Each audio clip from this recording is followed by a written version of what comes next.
My name is Judy Gonzalez. I've been a nurse in the Montefiore emergency room for over 40 years. I'm actually on the negotiating committee.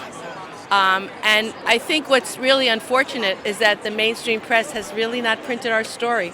At Montefiore, our biggest issue is the fact that we have poor patients who are treated very badly.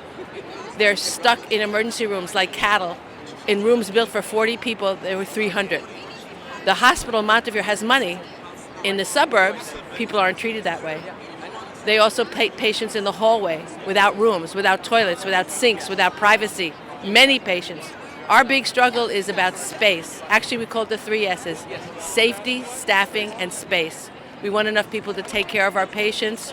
We want the space for them to be treated like human beings instead of this 2-tier system where our poorer patients, our black and brown patients, our patients who don't have social capital, who have less command of the English language, things like this, are treated like second-class citizens, while wealthier people, not even rich people, but just people with a little more, with cars who can move, are treated differently by the same system. So we're asking for healthcare equity. We're asking for safety because of these conditions, people get frustrated and a lot of violence is visited upon us, in addition to the mental health crisis that we're all facing.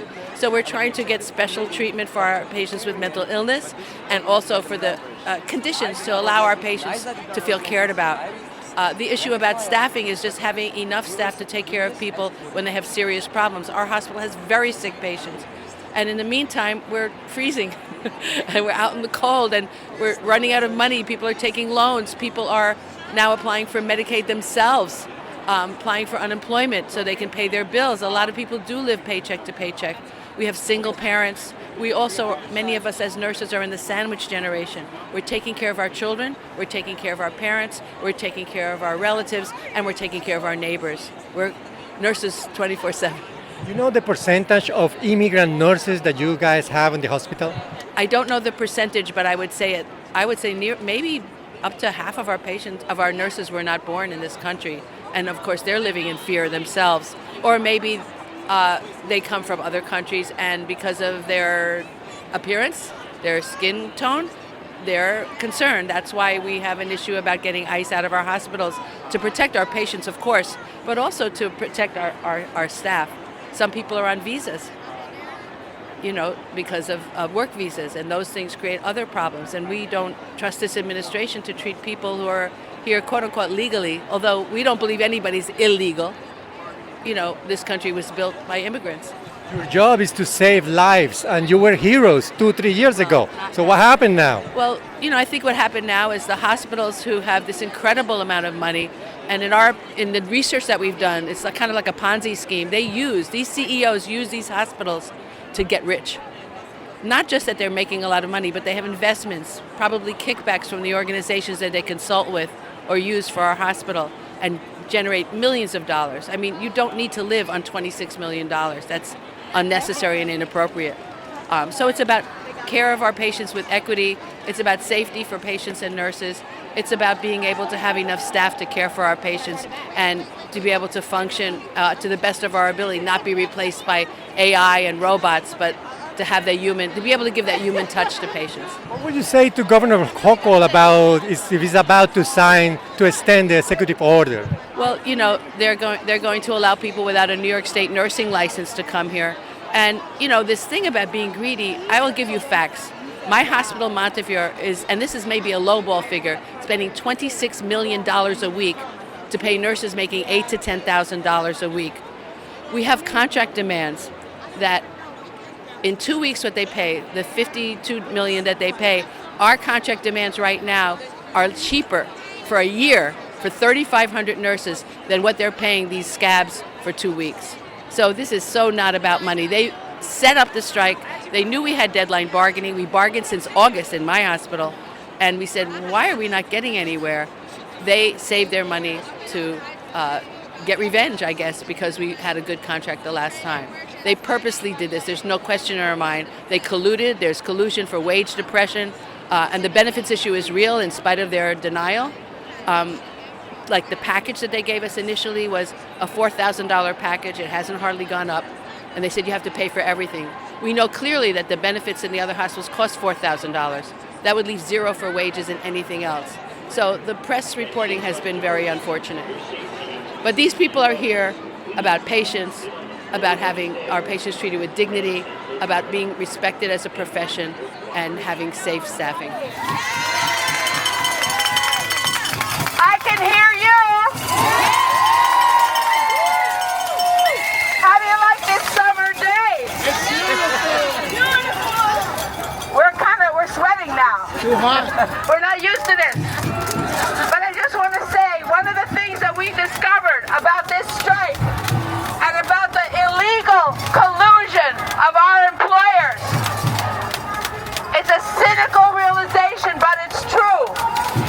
They planned this strike from the beginning. They did not like that we settled our last contract with victories. They thought people would get amnesia about the COVID pandemic. But we never forget. What do we say? We never forget. We lost colleagues. We lost patients. We suffered through the trauma. And we had a decent contract in 23. Maybe it was out of guilt. I don't know. I think it was out of fighting for our patients. We're fighting for our patients again. But these employers, instead of negotiating 5 months of getting nowhere, well, they saved their money to hire scabs from all over, to pay them lots of money, to destroy our union. And last I checked, New York was a union town. Is it still a union town?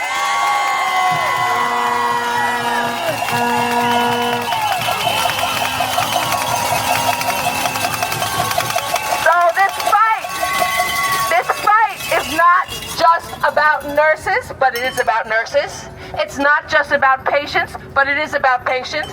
It's not just about the communities we serve, but it is about the community we serve. It is about the working class of New York State and the attacks against us.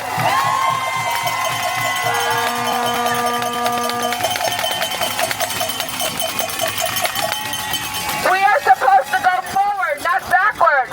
We don't want you, and we demand that you do not take away our health benefits. You do not take away our pension. And we just want to keep up with inflation. But we also want the freedom that our union gives us to speak up against healthcare injustice. We are the voices of our patients, and they want to silence us. And will we be silenced? Never! So we are asking the governor to stop taking sides. My question to Kathy Hochul is, which side are you on? Yeah! Which side are you on, Kathy Hochul?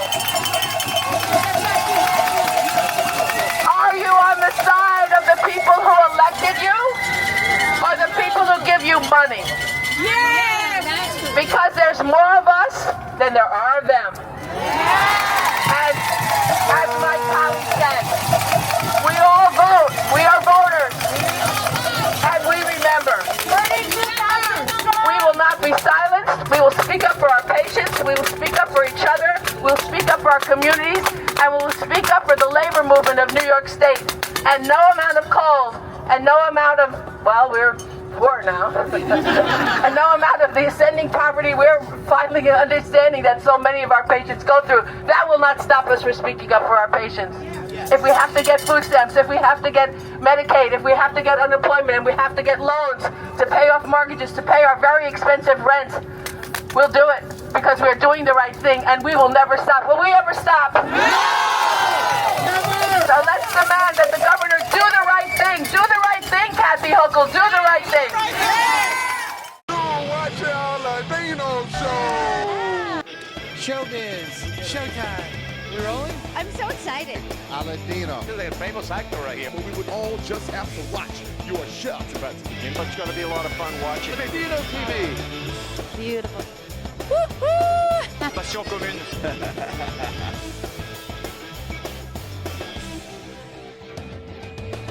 You keep watching here. Aladino show.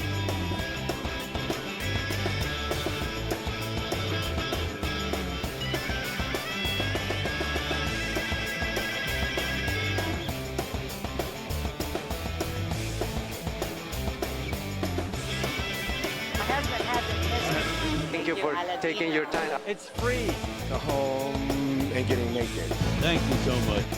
Hopefully I'll have those shoes on when they put me in that museum.